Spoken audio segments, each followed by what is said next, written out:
नमस्कार, मैं हिमांशु और आप देख रहे हैं टारगेट विद हिमांशु। 69,000 में बहुत से लोगों का चयन हो गया, शिक्षक के रूप में कार्य कर रहे हैं। कुछ कम उम्र पे जो नियुक्ति पाए हैं उनके लिए अच्छा मौका है आगे बढ़ने का। इस वीडियो में हम इसी पर चर्चा करने वाले हैं कि आगे अगर सिविल सेवा की या स्टेट पीसीएस की तैयारी करनी है तो कौन सी बुक्स हमें प्रीफर करनी चाहिए। और मैंने जो भी बुक्स मंगाई है लगभग 2548 रुपये में मुझे एनसीईआरटी की कंप्लीट बुक्स मिली हैं जो 6 से लेकर 12 तक की हैं। तो आइए ये मैं आपको दिखा देता हूं। अगर आपको ये अच्छी लगती हैं तो आप भी इसको ऑर्डर कर सकते हैं। और सबसे पहले मैं सामाजिक विज्ञान पर इतिहास पर आता हूं। यहाँ पर देखिए कक्षा 7 के लिए और 6 के लिए यहाँ पर आप देखिए सामाजिक एवं राजनीतिक जीवन है पाठ्य पुस्तक। तो एक एक किताब को मैं आपको दिखा देता हूँ, आप इसको गेस करिएगा। आप जानते हैं कि एनसीईआरटी बेस स्ट्रॉन्ग करती है। अगर आपने शुरुआत में चीज़ों को नहीं पढ़ा है, साइंस के स्टूडेंट हैं तो हो सकता है कि हिस्ट्री ज्योग्राफी आपने अच्छे से नहीं पढ़ा हो, तो जो एग्ज़ाम्स होते हैं स्टेट पीसीएस या यूपीएससी के, वहाँ पर काफ़ी लेंदी और काफ़ी डीपली आपकी नॉलेज चेक की जाती है। तो इसमें हम इसी पर चर्चा करेंगे और दिखाएंगे आपको एनसीईआरटी की कौन कौन सी बुक्स इसमें इन्होंने दिया है। मैंने आपको बताया कि लगभग 2548 रुपये की पूरी बुक्स पढ़ी हैं, लगभग 35-36 बुक्स हैं। ठीक है, तो देख लीजिए एक एक बुक को और फिर आप जस्टिफाई करिएगा। ये कक्षा 7 के लिए इतिहास की है और फिर ये हमारे 3 कक्षा 8 की इतिहास की है। ठीक है, और अच्छी बुक्स है, मतलब कि बुक्स की क्वालिटी बहुत अच्छी है। ऐसा नहीं है कि बुक्स फटी हो या मतलब कहीं पर कोई डैमेज हो। बुक्स बिल्कुल अच्छी कंडीशंस में है। ठीक है, तो एक ये है 8 की। और उसके बाद देखिए कक्षा 9 की भारत और समकालीन विश्व है, ये भी इतिहास की है।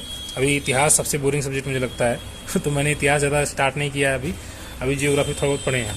ठीक है, तो भारत और समकालीन विश्व देखिए इतिहास की 10 की है। ठीक है, तो एनसीईआरटी पढ़ने के बाद आपका बेस हम लोग का मुझे लगता है कि बिल्कुल क्लियर हो जाएगा। कक्षा 11 के लिए इतिहास की काफ़ी मोटी बुक है। ठीक है, कक्षा 11 के लिए विश्व इतिहास से कुछ विषय हैं। ठीक, आप देख रहे हैं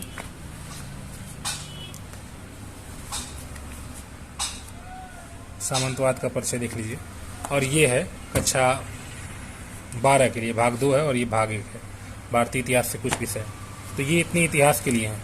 ठीक है, इसके अलावा भी जो कुछ प्रकाशन की बुक्स आती हैं लेकिन बिना एनसीईआरटी पढ़े जो अभी आप देख रहे हैं, जो तैयारी करने वाले लोग हैं वो इसको प्रीफर करते हैं क्योंकि यहाँ का एनसीईआरटी का लैंग्वेज बहुत अच्छा रहता है, ये हमको समझ में आता है। जब एक बार एनसीईआरटी पढ़ लेंगे तो फिर क्लियर हो जाएगा, चीज़ें थोड़ी सी आपके दिमाग में कंसेप्ट डेवलप करता है ना एनसीईआरटी। तो ये आपका देखिए कक्षा 12 की इतिहास का भाग 3 है। तो इतिहास की 3 किताबें हैं। आते हैं हम भूगोल पर। ये कक्षा 6 के लिए आसान सी चीज़ है, 6 के लिए है। उसके बाद 7 के लिए, 6 के लिए भूगोल की ये पुस्तक है, ये सामाजिक और राजनीतिक जीवन दोनों है। ठीक है, ये भूगोल की है, बिल्कुल बेस यहाँ पर स्ट्रांग किया जा रहा है, ग्लोब अक्षांश विद्याशांतक। उसके बाद 7 के लिए देखिए हमारा पर्यावरण। ठीक है, सामाजिक एवं राजनीतिक जीवन 8 की है। समकालीन भारत कक्षा 9 के लिए, समकालीन भारत 2 कक्षा 10 के लिए भूगोल की, और भारतीय भूगोल के सिद्धांत कक्षा 11 के लिए। बहुत अच्छी किताब है, मैंने इसको पढ़ा थोड़ा बहुत। ठीक है, तो चीज़ों को काफ़ी डीपली एक्सप्लेन किया गया है। भारत का भौतिक पर्यावरण है, देखिए कितनी अच्छी किताब है। तो चीज़ों को क्लियरली स्पष्ट किया गया है, जिसका इंतजार कर रहे हैं आप। देखिए दक्षिण पश्चिमी मानसून का है, अभी ये 15 जून तक आएगा शायद, इसके अनुसार देखते हैं। ठीक है, और ये भारतीय भूगोल के मूल सिद्धांत मानव भूगोल के कक्षा 12 के लिए भी पाठ्य पुस्तक है। ठीक है, तो ये हो गया आपका जियोग्राफी भूगोल। आइए पॉलिटी में आते हैं। लोकतांत्रिक राजनीति कक्षा 9 के लिए है ये। लोकतांत्रिक राजनीति 2 है, कक्षा 10 के लिए है। भारत का संविधान सिद्धांत और व्यवहार, बहुत अच्छी किताब लग रही है ये। हालांकि भी मैंने इसको शुरू नहीं किया, लेकिन 1-2 लाइन पढ़ा था इसकी। और मतलब क्या है कि हमको जब समझ में आया ना लैंग्वेज, थोड़ा ईजी लैंग्वेज से, मैंने और भी बहुत सी बुक्स रखी हुई हैं लेकिन मैं बुक्स रख के पछताता हूँ क्योंकि मुझे उसकी लैंग्वेज नहीं समझ में आती है। अभी एक बुक मेरे पास देखिए, ये मैं दिखा रहा हूँ आपको, ये है।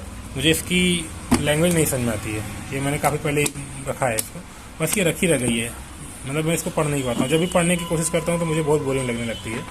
तो ये मतलब लैंग्वेज मुझे नहीं समझ में आता है इस बुक का किस प्रकार से दिया हुआ है। ठीक है, तो ये देखिए कक्षा 12 के लिए राजनीति विज्ञान है और समकालीन विश्व राजनीति है। ठीक है, ये हो गई आपकी पॉलिटी। ठीक है, आइए अर्थशास्त्र पर आते हैं। अर्थशास्त्र भी आप जानते हैं एक बहुत महत्वपूर्ण विषय है सिविल सेवा के लिए, स्टेट पीसीएस के लिए। तो अर्थशास्त्र हो गया कक्षा 9 के लिए, शुरुआत हो रही है 9 से और यहाँ पे 11 है। 10 का भी हो सकता है, कहीं पर हो। अर्थशास्त्र में सांख्यिकी, ठीक है, ये अर्थशास्त्र है, और ये 11 का है, और ये कक्षा 12 का अर्थशास्त्र, समष्टि अर्थशास्त्र एक परिचय।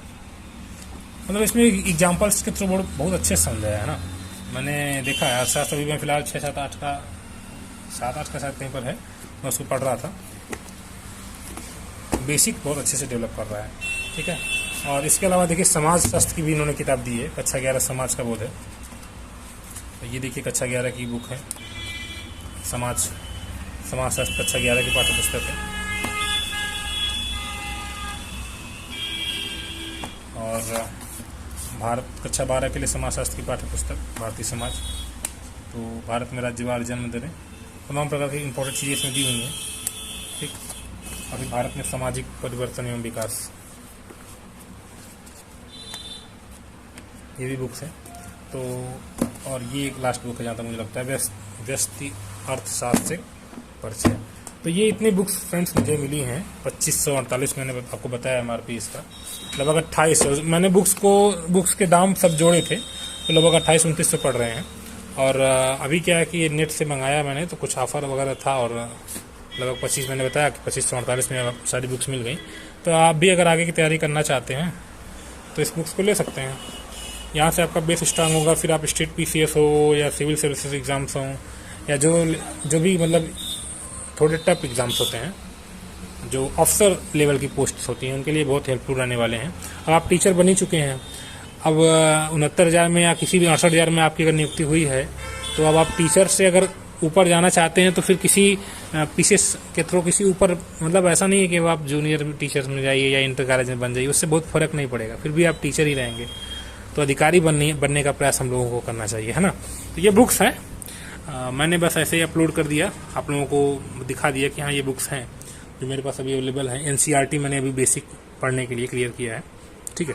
तो ठीक है, बाकी कोई और इंफॉर्मेशन आपको चाहिए तो आप कमेंट कर सकते हैं। मिलते हैं नेक्स्ट वीडियो में, गुड बाय।